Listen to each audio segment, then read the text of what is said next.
உறுப்பினர் போஜராஜன் பேசுங்க. இல்ல அட்வென்ச்சர் அந்த பொழுதுபோக்கு அம்சம் சொல்லி நமது அமைச்சர் அவர்கள் சொல்லி இருக்கிறார்கள்.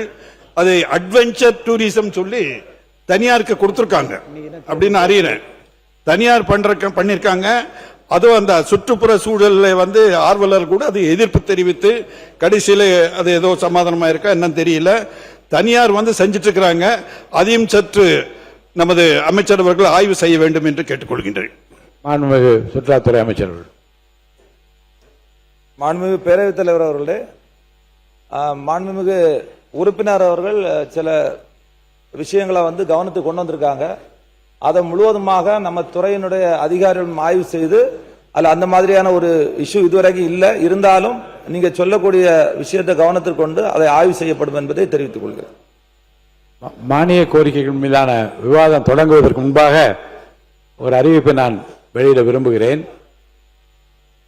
சென்ற ஆகஸ்ட் 25ஆம் நாள் மானிய கோரிக்கைகள் மீதான விவாதங்கள் எல்லாம் சிறப்பாக நடைபெற்றது. இதுவரை வரலாற்றில் இல்லாத அளவிற்கு எனக்கு நினைவில் இருக்கின்ற வகையில் எனக்கு தரப்பட்டிருக்க தகவல் அடிப்படையில் ஏறத்தாழ 9 மணி 43 நிமிடங்கள் நான் ஸ்டாப், எந்த இடையூறு இல்லாமல் ஒரு அவை நடந்தது என்பது முதல் முறை என்ற அந்த கருத்து தெரிவிக்கப்பட்டது. அது எவ்வளவு சங்கடம், எவ்வளவு சிரமம் என்று எண்ணி பார்க்கிற போது அதற்காக ஒத்துழைப்பு தந்த அனைத்து மாமன்ற உறுப்பினர்கள் முதலில் என் நன்றியை நான் தெரிவித்துக் கொள்கிறேன்.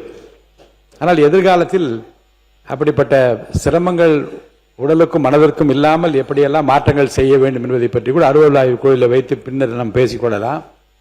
அதில் சிறப்பாக நம்முடைய மாண்புமிகு செயற்கை நுண்ணறிவு, தகவல் தொழில்நுட்பியல் மற்றும் டிஜிட்டல் சேவைகள் துறை அமைச்சரும், மாண்புமிகு தொழில்துறை அமைச்சரும், மாண்புமிகு இயற்கை வளங்கள் துறை அமைச்சர் அவர்களும் ரொம்ப புதிய அமைச்சர்கள், புதிய பொறுப்பை ஏற்றிருக்கின்றார்கள். பல பொலிவான அறிவிப்படையெல்லாம் வெளியிட்டார்கள். அவர்களுக்கு என்னுடைய பாராட்டுகளை நான் தெரிவித்துக் கொள்கிறேன்.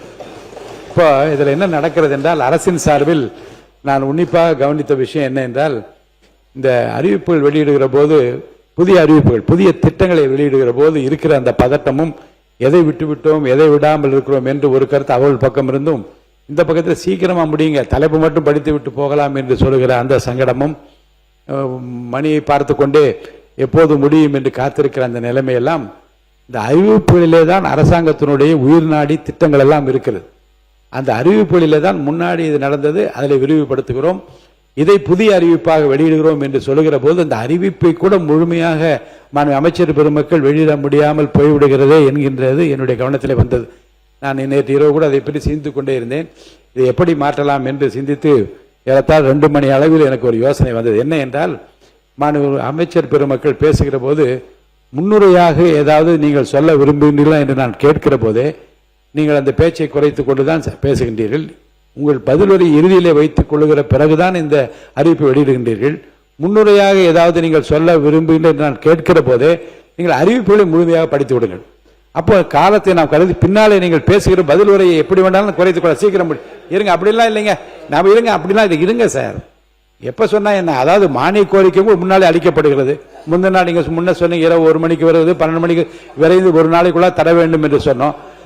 மானிய கோரிக்கை படித்து விட்டு தான் நீங்கள் வருகிறீர்கள் என்றால் அறிவிப்புகளை வெளியிடுகிற போது கேட்டு பேசுகிற அடுத்துதான் உறுப்பினர்கள் பேச இருக்கின்றீர்கள். அறிவிப்புகளை பற்றி நீங்க பேசலாம், வரவேற்றும் பேசலாம், சஜஷனும் கொடுக்கலாம், ஆலோசனைகள் கூட அதில் நல்கலாம். அந்த வகையில் அறிவிப்புகளை வெளியிட்டு விட்டு நீங்கள் பேசுவது பொருத்தமாக இருக்கும் என்று நான் கருதுகிறேன். இந்த நடைமுறை தான் இனி மாண்புமிகு அமைச்சர் பெரும் மானிய கோரி வருகிற போது பின்பற்ற வேண்டும் என்று நான் கேட்டுக்கொள்கிறேன்.